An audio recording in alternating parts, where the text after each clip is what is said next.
Good afternoon. We're delighted to be joined by Nicholas Haysom, Special Representative, Secretary General of South Sudan, who just briefed the Council. I think if you have a few words, and then we'll take the questions.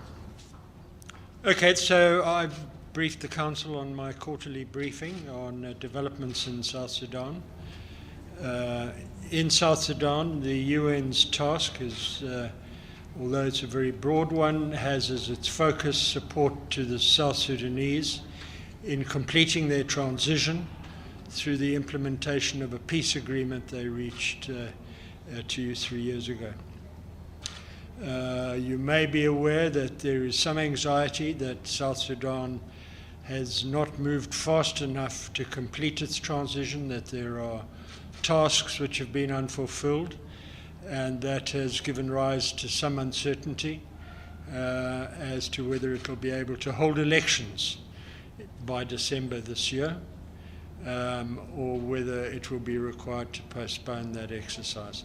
That's a decision which we feel quite strongly should be taken by the South Sudanese, with the full responsibility for keeping to any agreement that is made. Sorry. Yeah, in addition to that, it's a country which faces what we call intercommunal and other people call subnational violence, which plagues it from north to south, from east to west.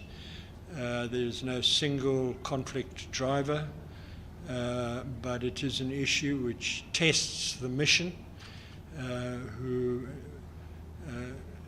does its best to be agile and mobile and move to hotspots, create sanctuaries of peace wherever we can, sanctuaries of protection, and from there provide development and humanitarian assistance.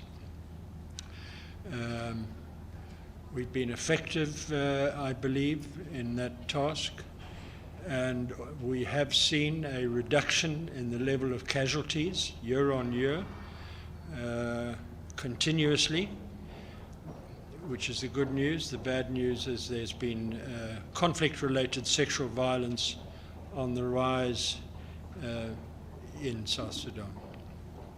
Thank you. Can the people of the mission move freely? Because I heard that it was dangerous and the security situation is bad. And what is your relationship with the government? Most of them are highly corrupt. So can you work well with them, or?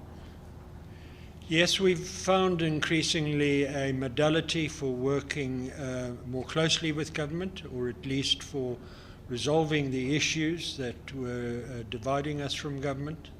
And so in general, there's been an improvement in regard to our functional collaboration.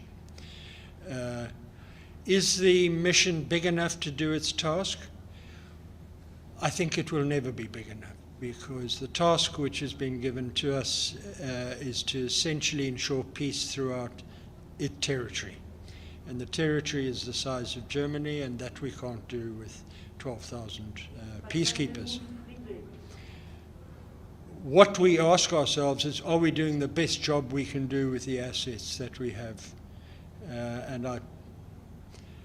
It's a question which can never be finally answered, but we think we are doing the best that we can do under the circumstances. Philippe Rater from AFP. You say that there is a hope for election by the end of the year. We are already in June. Do you think it's realistic to have election by the end of the year? And when do you expect a decision from the authorities on this election? Thank you. You know, in regard to the question is, are they ready to hold elections now? I feel it's a question the South Sudanese should answer and not us. But the reality is that as time proceeds, the opportunity for doing the technical preparations for elections begins to close. We're also conscious that there has to be a political environment in which elections can take place. They can be catastrophic and violent, or they can be a nation-building event. And to a large extent, that depends on the level of preparation which they undertake In other words, the technical preparation so that people are happy that the results reflected the way people voted. But then there is also the creation of an environment in which a robust, competitive political process can take place. And there is, I think most commentators would say, work needs to be done in regard to that as well. The creation of political space within South Sudan, which would allow for an election to take place. Thank you, sir. I have a humanitarian question in the middle of all these developments. While everyone is talking about the food crisis being looming, we're already seeing its devastating results in South Sudan, where we heard last week that the WFP has cut food and aid completely to over 1.7 million people, if I'm not mistaken. So who is paying attention to that? How are the authorities dealing with that? What is your message to which countries, and what needs to be done about that? Let me say firstly that the humanitarian situation is catastrophic and dire. And I don't think anyone wants to take sole responsibility for it. And we are certainly of the view that it can't be resolved by the UN alone. It requires a significant international effort. Let me tell you the scale. Approximately 2/3 of the population, 8.9 million people, are going to be food insecure as we speak. WFP has announced they are cutting back on the food rations they currently furnish.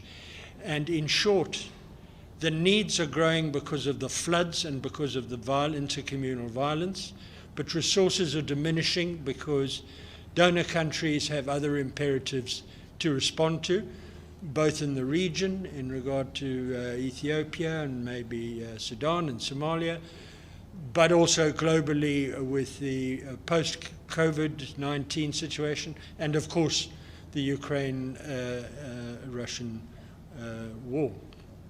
So a combination of need increasing and funds diminishing is not a good one in a context in which there is really devastating flooding for the 4th year in a row.